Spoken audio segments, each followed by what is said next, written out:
Imagine settling into a quiet space at the end of a long day. Somewhere soft, somewhere dim, somewhere where the night feels calm and gentle. Maybe you're lying down. Maybe you're resting your head against a pillow, or simply letting your eyes drift a little heavier with each breath. This story is meant to accompany you, not to disturb you, not to shock you, but simply to drift alongside your thoughts like a slow-moving river in the dark. Tonight, we travel to Germany, to the Ruhr region, a place that many decades ago looked and sounded very different from today. In the 1950s through the 1970s, the Ruhrgebiet was an industrial giant. Huge factories lined the streets. Thick chimneys pushed smoke into the sky from dawn until late night. Freight trains clattered over metal tracks. Workers moved in crowds, wearing simple uniforms, lunch containers in hand, their footsteps echoing between concrete walls. Everything was grey, not bleak necessarily, just muted, heavy, practical. Even the evenings had their own special quietness, a mix of distant factory machinery, the soft hum of traffic, and the stillness of narrow parks tucked between apartment blocks.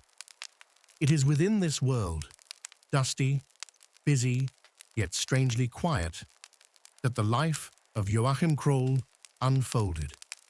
Joachim Kroll was born in 1933 in a region scarred by war, poverty, and instability. The end of the war brought chaos, displacement, and the constant struggle to survive. His family, like hundreds of thousands of others, relocated after the war, moving from their homeland in the east to the Ruhr area in search of work, food, and stability.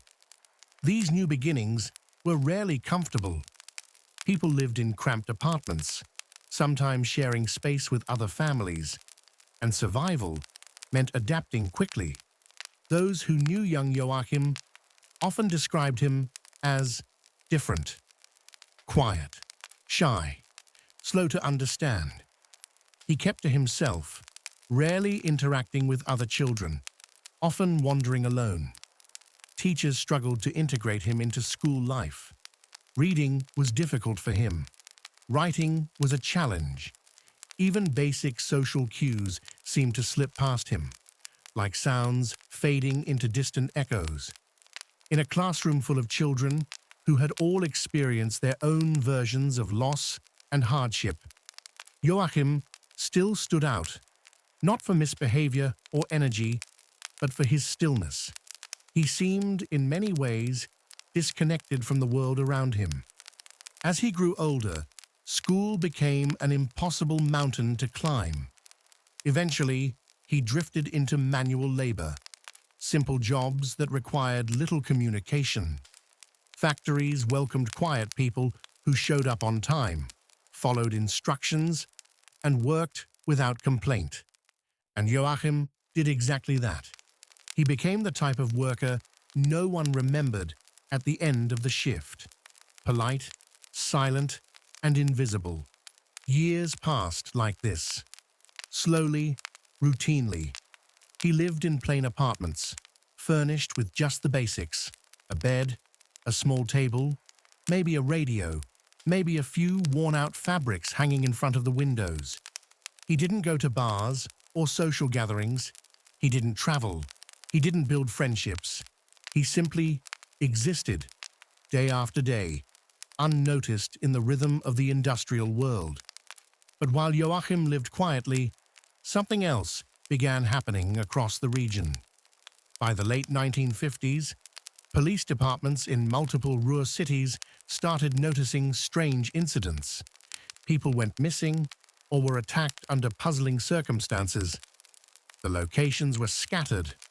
A small park in one city, a forest edge near another, a hidden path behind a group of apartment buildings, even places close to family homes. Nothing connected these events on the surface. The victims came from different backgrounds.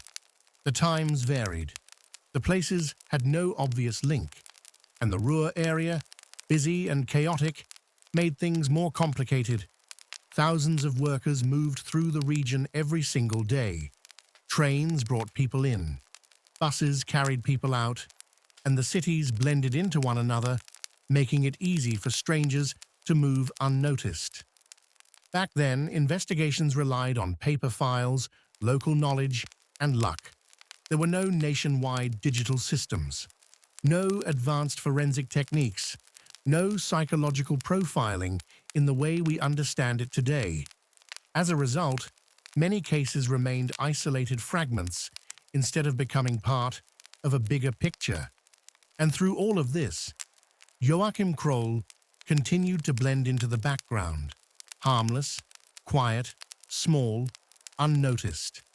He walked the same routes every day, narrow footpaths lined by bushes, shortcuts across fields, trails running parallel to rivers and train tracks. He knew the geography instinctively, the way long-term factory workers knew their daily commute down to the cracks in the sidewalk. Every detour, every blind corner, every overgrown patch of grass, it all became part of his mental map. As years passed, a sense of unease spread through the region. People whispered about dangers lurking after dark. Families warned children not to walk alone. Police increased patrols, yet the cases persisted. Officers poured hours into interviews, reports, theories, yet nothing formed a clear pattern. They arrested suspects, questioned dozens of people, and followed every lead that appeared promising. But each time, the clues dissolved like mist. Some investigators grew frustrated. Others felt haunted by the unsolved nature of the cases. The idea that everything was random, that no single suspect existed, began to seem plausible. And when randomness becomes part of an investigation, progress becomes almost impossible. Meanwhile, Kroll lived in small apartments with peeling wallpaper and dim rooms lit by a single lamp. His evenings were repetitive, simple meals, quiet routines, long walks, no social interactions, no visits from friends, no conversations that lasted more than a few moments. He existed like a shadow, drifting through the edges of society. Then came the summer of 1976. In a residential building in Duisburg, tenants complained about a clogged drain, a fairly normal issue in older buildings with aging pipes. The building management assumed someone had dumped cooking grease or that old food scraps had solidified somewhere in the plumbing system. They contacted a repair service, which soon led to the involvement of the fire department, as was common at the time. When the firefighters began working on the pipes, they discovered something completely unexpected, material that clearly did not belong in a drain. The moment of realization spread slowly, like a ripple of discomfort. Soon, the police were called, not because anyone believed this was connected to any greater mystery, but because something simply felt off. The logical next step was to check the apartment directly above the clogged pipe. The officers climbed the stairs, walked down the dimly lit hallway, and knocked on a door. And Joachim Kroll answered. What happened next was described by investigators as deeply unsettling, not because of anything dramatic, but because of the lack of drama. Kroll was calm, quiet, soft-spoken. He seemed neither surprised nor worried. He responded to questions with a simplicity that felt surreal. Inside his apartment, the officers found an environment both mundane and strange. Dishes left out, old newspapers stacked in a corner, a mattress with worn blankets, tools placed casually on tables, notes with locations and references, objects that did not belong in a typical household, nothing hidden, nothing organized, nothing carefully concealed. It was a glimpse into a life that seemed frozen in time, messy, dimly lit, detached from normalcy. When the questioning continued at the station, Kroll's demeanor remained unchanged. Investigators later said that interviewing him felt like speaking to someone who followed a different emotional logic than most people. He answered everything plainly, without hesitation, and without apparent understanding of the scale of what he was saying. He described past events as though recalling daily chores. Over time, he confessed to 14 murders and numerous additional attacks, cases that had puzzled investigators for years. Suddenly, long-lost puzzle pieces clicked into place. Dates, locations, victim descriptions, all fell into a single, coherent timeline. This was a turning point in German criminal history. Experts from various fields, psychologists, forensic specialists, legal scholars, began examining how such a case could unfold, unnoticed, for so long. The trial that followed drew national attention, not in a sensational way, but in a sobering, reflective manner.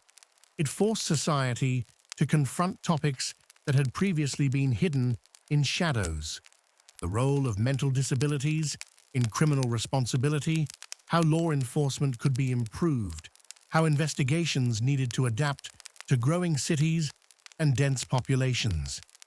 In 1982, Joachim Kroll was sentenced to life in prison. The years that followed were uneventful. He lived quietly in his cell, interacting little with others, moving through the days with the same muted rhythm he had outside. There were no major incidents, no dramatic moments, just stillness. In 1991, he died of a heart attack, marking the end of a life that had existed almost entirely in the margins. When we reflect on this story today, it feels like a tale from another era, one shaped by the limitations of its time. No modern databases, no advanced psychological profiling, no forensic breakthroughs, just paper, instinct, and the heavy weight of uncertainty. It shows how someone can become invisible not through cleverness, but through simplicity, through blending in, through slipping unnoticed between the routines of a busy world. As this story gently settles in your mind, imagine the Ruhr region again, its dim streetlights, the soft glow of factory lamps in the night, the quiet hum of distant machinery, the rustling leaves of small parks tucked between buildings. Imagine the way the evening air might have felt, heavy with coal dust, warm from the day's industrial heat, slowly cooling under a muted sky. This story, like the night, moves softly. It doesn't demand your attention. It doesn't rush. It simply drifts.